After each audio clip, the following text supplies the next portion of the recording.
What's up guys, this is Ultimate Device Vids, and in this video we're going to be reviewing every iPhone model from the original iPhone 2G all the way up to the latest iPhone 14 models. So let's take a look back in time and see how the iPhone has evolved and grown throughout the past 15 years. So let's get started with the very first generation iPhone, the iPhone 2G. And of course, this being the very first iPhone, it was a revolutionary device at the time. It featured a 3.5-inch multi-touch resistive touchscreen display, which was far better than any other smartphone on the market at the time, just with the extremely accurate controls and the ability to pinch to zoom with two fingers with ease. It was truly an experience not like anything else on the market for a smartphone, especially when it came to web browsing in Safari. The iPhone 2G did feature the 2G Edge network for cellular data connectivity, of course, in addition to Wi-Fi when you're in range. The iPhone 2G has a 2-megapixel camera on the back. And if you go into the camera application, back then it was super simple. As you can see, there's no options whatsoever, no video mode, literally just the option to take a photo. We've certainly come a long way in the camera department on the iPhone. Both the iPhone 2G and the iPod Touch first generation at launch shipped with iPhone OS 1, which was a very bare bones experience. Of course, it being the very first iOS version.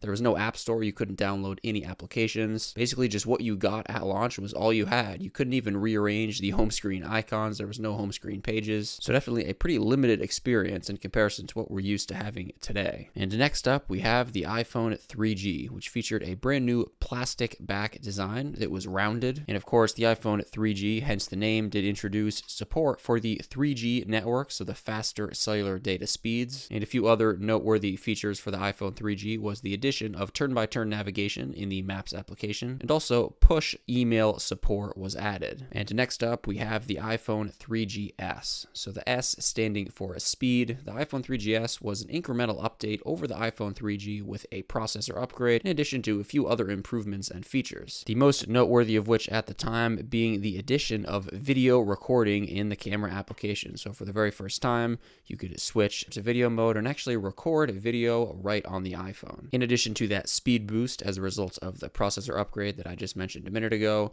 other new features include the compass application being added, so a digital compass for the very first time, and also voice control, which is basically a very watered down version of Siri, which basically allowed you to use your voice to do things such as play pause, call certain people, go to the next song, just through pressing and holding the home button. And next up, we have the iPhone 4, which brought a brand new design to the iPhone with flat edges now and a glass back. And this was a total departure from the design of all previous iPhones before it. And it was the thinnest smartphone ever at the time of its launch. And one of the biggest features that the iPhone 4 brought to the table was the front-facing camera. So of course, in addition to just being able to take photos using the front-facing camera, this was the first iPhone to bring FaceTime as a result of that camera. Another big improvement that the iPhone 4 brought to the table was the addition of the Retina display. Now, this is something that I can't really show off on camera, but going from the display on all the previous generation iPhones to the iPhone 4 was night and day. The display was so much clearer, like you could actually kind of make out individual pixels when you looked at the previous generation iPhone's displays, but with the Retina display, everything just looked super crispy and clean. The iPhone 4 was also the first iPhone to feature an Apple Silicon processor, being the Apple A4 processor at the time. The iPhone 4 also featured an improved 5-megapixel rear-facing camera, in addition to a flash next to it for the very first time. Once again, in addition to that new camera on the front, the new camera being a 0.3-megapixel camera. And shortly after the launch of the iPhone 4, a pretty big controversy dubbed Antennagate by the press did come about. And this was a result of reports from iPhone 4 users that their device would significantly drop signal after holding the phone in a certain way. And I do remember noticing this issue, if I held my iPhone 4 in a certain way. So you can imagine this caused a pretty big ordeal, and Apple actually ended up giving a whole press conference on just this issue. And they offered all iPhone 4 owners a free bumper case that helped lessen the effects of the issue. And next up, we have the iPhone 4S, which, as to be expected, was a minor upgrade over the iPhone 4 with a processor upgrade in addition to a few new features. Very similar to the upgrade from the iPhone 3G to the 3GS. And this time, according to Apple, the S stood for Siri, as the iPhone 4S was the very first iPhone to bring Siri to the iPhone.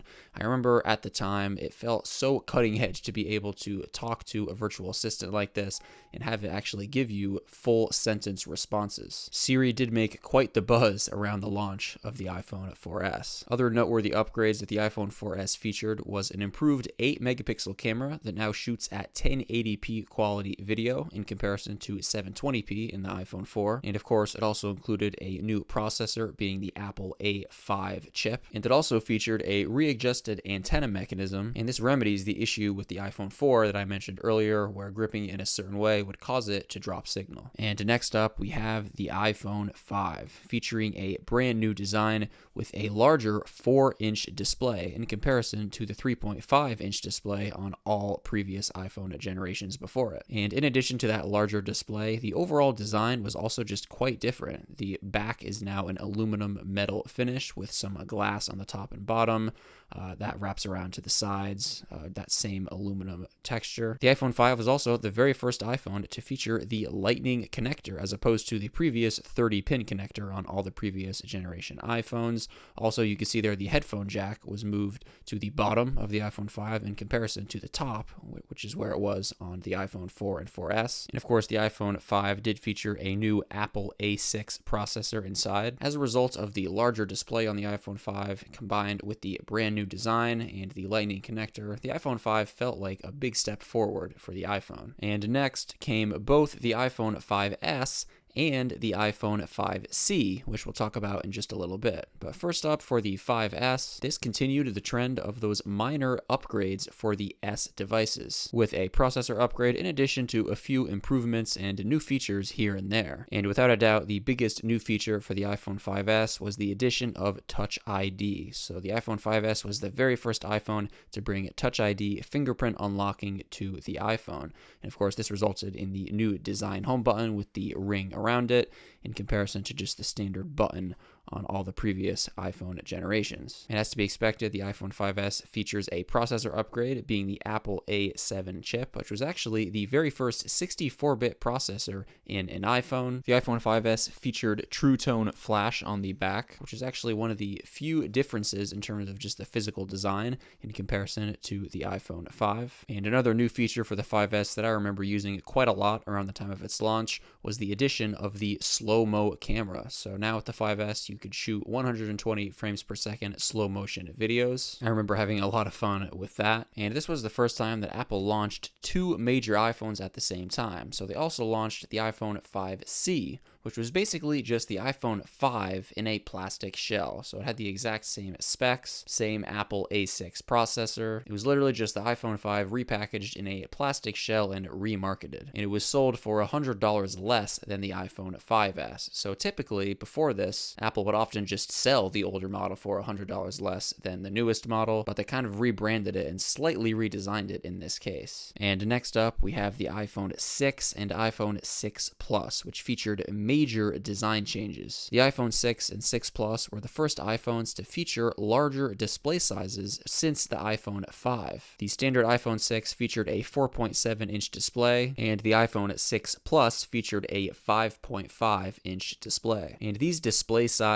increases made the iPhone 6 and 6 Plus some of Apple's most popular iPhones, as around this time, people were dying for larger screened iPhones. I remember the very first time picking up an iPhone 6 Plus.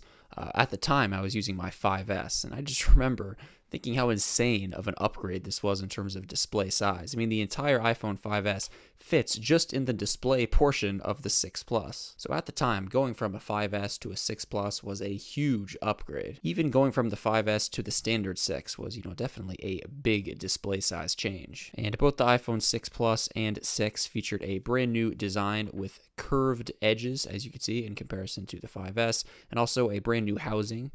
with all aluminum on the back, and a slightly protruding camera for the first time as well. And there were some complaints at the time about this protruding camera, as it was the first iPhone to feature one, which is pretty insane to think about when you compare it to the literal stovetop design that a lot of us carry around in our pockets with the modern iPhone design. So it just goes to show you perspective is everything. We had no idea what was to come at that point. And as a result of a new NFC chip being included, the iPhone 6 and 6 Plus were the first iPhones to bring Apple Pay to the iPhone. And they also included some camera improvements, the biggest of which being the iPhone 6 Plus featuring optical image stabilization for video. And all around at the time, it just felt like the iPhone 6 and 6 Plus brought the iPhone up to par with a lot of the other competing smartphones at the time, just because of that drastic display size increase. And of course, they both featured the Apple A8 processor. Now, there was some controversy regarding the design of the iPhone 6 and 6 Plus shortly after its launch, as some reports of the 6 and 6 Plus bending in people's pockets started to come in. And around this time, Unbox Therapy uploaded a bend test video for the iPhone 6 Plus, and this video blew up like crazy. And dubbed Bendgate by the media, this concern of the iPhone 6 and 6 Plus bending got a lot of publicity around the launch of these devices. Now, the actual risk of something like this happening in day-to-day life was heavily debated at the time, but I will say this: my iPhone 6 Plus at launch was actually a little bit bent straight out of the box, and I did actually get it replaced by Apple for free, thankfully, but nothing like that had ever happened to me before or since then. And interestingly enough, a few years later, an issue referred to as touch disease began occurring for many iPhone 6 and 6 Plus users. And touch disease involves portions of the display not responding to touch and or a flickering line appearing on the display. Apple claimed this issue is a result of quote-unquote being dropped multiple times on a hard surface and then incurring further stress on the device, but I would not at all be surprised if this issue stemmed from the weaker housing of the 6 and 6 Plus. And I actually know a lot of people personally that have had this touch disease issue with the 6 or 6 Plus, so it was definitely a widespread issue. And next up, we have the iPhone 6s and 6s Plus. And as to be expected with the S upgrades, these were minor upgrades over the iPhone 6 and 6 Plus. The main feature that the 6s and 6s Plus brought to the table was 3D Touch, which refers to a pressure-sensitive display, so you could actually press harder on the display to activate new menus on icons and in different scenarios. You could also peek into different things like links and messages just by pressing a little bit harder on the screen. You could even pop into it by pressing a little bit harder. And this was a feature that Apple actually discontinued with the iPhone XR and iPhone 11. We can only assume that this is just to free up space in the enclosure for,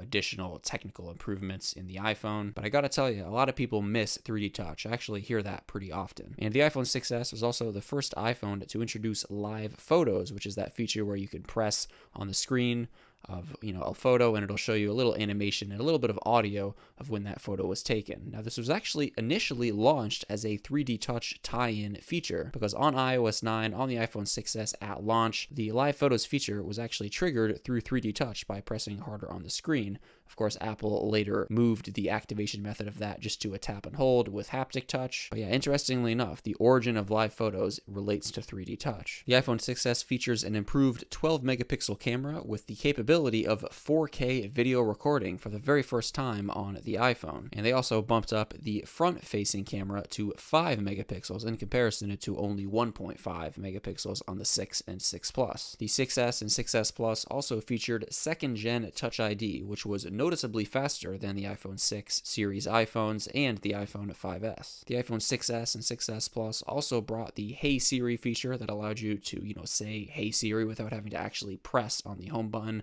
without having to be plugged in to power. Previously on the 6 and 6 Plus, you had to be plugged into power in order for that feature to work. And the iPhone 6s also featured an improved 7000 series aluminum, which fixed the structural issues that the iPhone 6 and 6 Plus suffered from. And many tests have been done comparing the iPhone 6 and 6 Plus's aluminum shell to the 6s and 6s Plus's aluminum shell, and the difference is night and day. The iPhone 6s and 6s Plus are so much more durable than the iPhone 6 6 and 6 Plus. So Apple really did fix that bendgate issue. And of course, the 6S and 6S Plus featured the Apple A9 chip. And the next iPhone to be released by Apple was the iPhone SE. So this is the very first generation iPhone SE. Of course, the concept of the iPhone SE models is to use an older iPhone design, but place new internals inside. So this, of course, goes for a much more budget-friendly experience, but still something that's very powerful. So this was released at the time that the iPhone 6S was the newest iPhone, so it has all the internals of the 6S,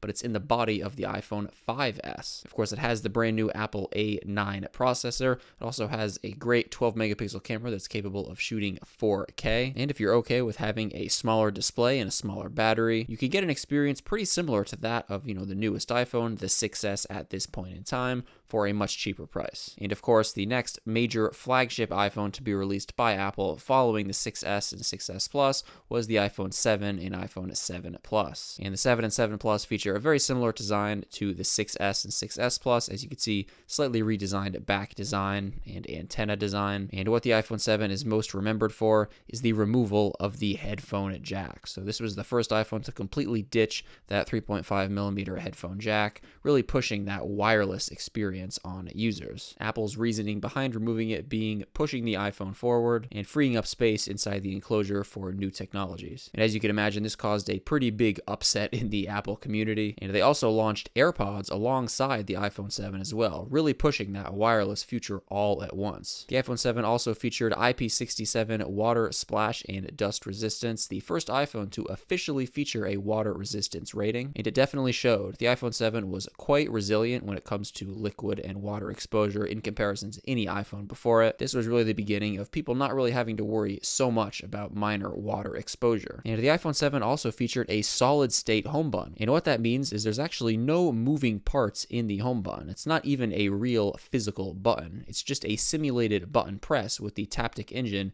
when you press on the home button. Apple's haptics have always been next level, and this really shows, how convincing it is that most people who own an iPhone 7 probably don't even know that the home button is not a real physical button. And I imagine this is good for durability, as since there's no moving parts, it's much less likely that something's going to break in the device. And it's probably good for water resistance as well, as it's one less place for water to seep in. And the larger iPhone 7 Plus model was actually the very first iPhone to feature 2 cameras. They added an additional telephoto lens in addition to the main camera, which provides 2 times optical zoom, and it also allowed for features like portrait mode for the very first time. And of course, the iPhone 7 and 7 Plus both shipped with the Apple A10 processor. And next up, we have the iPhone 8 and iPhone 8 Plus, and the iPhone 10. So 3 new iPhones released that year, of course the 8 and 8 Plus, and then the separate branch of the iPhone 10. We'll start off with the iPhone 8 and 8 Plus. So these devices were a pretty minor upgrade overall in comparison to the 7 and 7 Plus. I think it would have been totally fitting to call the iPhone 8 devices the 7S devices. They did introduce wireless charging to the iPhone, and as you can see, there is a new glass back to make that work. And of course, they did feature the new Apple A11 chip. They also featured an improved camera, in addition to some other improvements here and there. But without a doubt, the headliner of this line of iPhones was the iPhone 10, released around the same time as the iPhone 8 and 8 Plus. This was the biggest upgrade that the iPhone has ever seen at the time, and honestly, still today, I think the biggest upgrade ever to occur for the iPhone. The iPhone 10 brought a full screen, almost bezel-less design to the iPhone, completely removing the home button. This was the iPhone that brought about the current design language that we still have on iPhones today. The screen, being 5.8 inches, was the biggest display ever in an iPhone at the time, even bigger than the plus-sized iPhones, and that's because the bezels were completely trimmed off. The frame of the device was actually smaller, but the display size was bigger. And of course, with the removal of the home button, Face ID was introduced. So the face unlocking biometric mechanism, the technology for it, of course, stored up in the notch, in addition to the speaker, front-facing camera, and proximity sensor. And regardless of the full screen design, just kind of an overall new design as well, this was the first iPhone to feature stainless steel edges as opposed to aluminum, which was on all the other recent iPhones. The back design was redesigned as well. The camera now stored in this vertical orientation rather than the horizontal one that the 8 Plus and 7 Plus had. The iPhone X was also the very first iPhone to feature an OLED display as opposed to LCD display on all the previous generation iPhones. And the iPhone X still feels very modern in 2023. It still supports the latest iOS version as of recording this video, being iOS 16, and it's proven to run very good today, even in comparison to, the latest iPhone generations. So it's an iPhone that certainly stood the test of time. And next up came the iPhone XR, XS, and XS Max. So at this point in time, Apple is really settling into the routine that's still their current strategy, being offering a standard iPhone in addition to more spec'd out premium iPhones each year. The XR being the standard offering for this year, and the XS and XS Max being the more premium offerings. So starting off with the iPhone XR, this is the first non-premium tier full screen designed iPhone. So as a result of that, it shares similarities with both the iPhone 8 and the iPhone X and XS. Of course, it does feature the full screen design without the home button and Face ID with very little bezels. It is a little bit bigger of a bezel than the iPhone X, XS, and XS Max, but still a great improvement over the iPhone 8. However, it is an LCD display as opposed to an OLED display. The iPhone XR has a 6.1-inch display, so a little bit bigger than the entry-level XS, but a little bit smaller than the XS Max. It also features aluminum sides, which is another attribute from the iPhone 8 and 8 Plus, and it only features one standard wide-angle camera on the back rather than the addition of the ultra-wide as well. But it does have the brand new Apple A12 chip, so the same one that's featured in the more premium XS and XS Max, and it's a very solid successor to the iPhone 8 and 8 Plus, bringing some of those more modern design elements from the X, XS, and XS Max, but a little bit watered down to keep it more affordable. And in terms of the XS and XS Max, those were the successors to the iPhone X, so the premium tier side of things, and the XS Max being the first quote-unquote plus-sized premium tier iPhone, with a massive 6.5-inch display, the largest screen on an iPhone by far at the time, while the iPhone XS remained at 5.8 inches just like the X. And of course, these also featured the Apple A12 chip, and other than the iPhone XS Max's large 6.5-inch display, the iPhone XS models were very minor upgrades over the X. I actually think this was one of the most minor S upgrades ever, and interestingly enough, it was actually the very last S upgrade that the iPhone line ever saw. After the iPhone XS all the way up until now, Apple has jumped one whole number for every single iPhone release, no matter how big or how small of an update it is. And next up came the iPhone 11, 11 Pro, and 11 Pro Max. Apple now adopting the word Pro to signify the more luxury end models. And starting off with the standard iPhone 11, a relatively minor upgrade over the iPhone XR. The most noticeable change being the addition of an ultra-wide camera lens on the back in addition to the normal lens. It also featured a bigger battery, leading to a better battery performance. And of course, it features a new Apple A13 chip. Same LCD display, same aluminum sides and everything, just a few minor improvements. In terms of the iPhone 11 Pro and the 11 Pro Max, this was the introduction of the triple lens camera setup that we see on basically all of the Pro model iPhones to date, with of course a normal lens, ultra wide lens, and a telephoto lens. Also on the 11 Pro and 11 Pro Max, Apple made the back this matte texture. It's still glass of course, but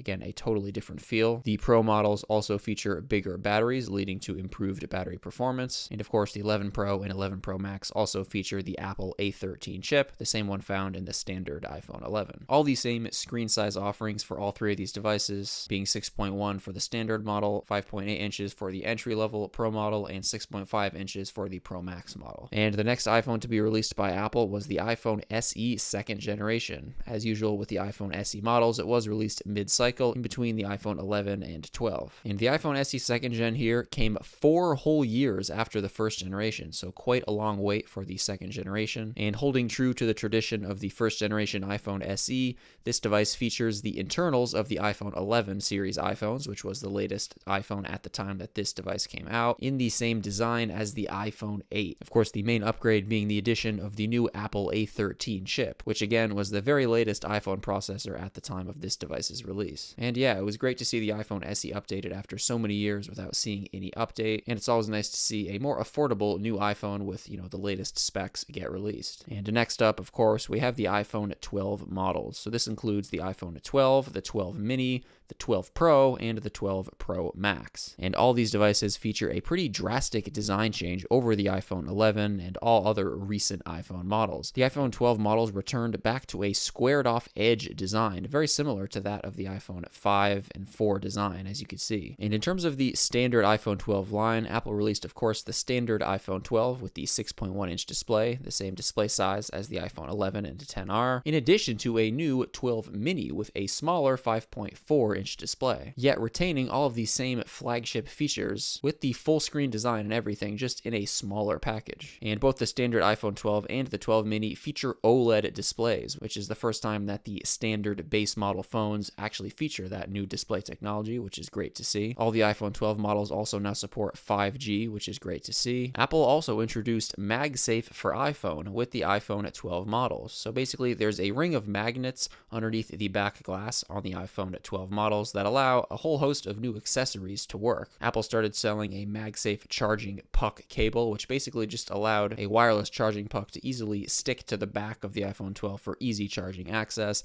in addition to a whole host of other third-party accessories and accessories directly from Apple, such as the MagSafe wallet, battery packs, and so much more. And of course, all the iPhone 12 models feature a new Apple A14 chip. And in terms of the iPhone 12 Pro and 12 Pro Max, they all feature the same 5G connectivity, the A14 chip, and the MagSafe support. And in terms of things that are exclusive to the Pro models, they did get a new LiDAR scanner on the back, which allows you to create 3D models of spaces and rooms, which is pretty neat. And of course, just like the prior year with the iPhone 11 models, the Pro devices get that additional telephoto lens. And also, same as the iPhone 11 models and the XS models, the Pro devices have the stainless steel sides in comparison to the standard devices having the aluminum sides. Definitely goes for a very clean look with those flat edges. And the 12 Pro Max's display got even larger, it being bumped up to 6.7 inches in comparison to the 6.5 inches that it was in the 11 Pro and XS Max, making it an absolutely huge device. Especially with the flat sides, it just felt larger. And speaking of display sizes, Apple made the 6.1-inch display size uniform for the entry-level Pro device in addition to the standard device. So both the iPhone 12 and 12 Pro have the same display size at 6.1 inches, while previously on the 11 Pro and XS, the display size was 5.8 inches. And next up, we have the iPhone 13 models, and this includes the standard iPhone 13, the 13 mini, the 13 Pro, and the 13 Pro Max. And for the most part, these were relatively minor upgrades over the 12 models, and the most noticeable change straight out of the box is the smaller notch, as you can see compared to an iPhone 12 here. As you can see, it's not quite as wide across, but it is actually slightly taller though. And starting off with the standard iPhone 13 models, both the standard iPhone 13 and the 13 mini had improved battery life as a result of a larger battery being included. They also both included larger camera sensors on the back, leading to better quality,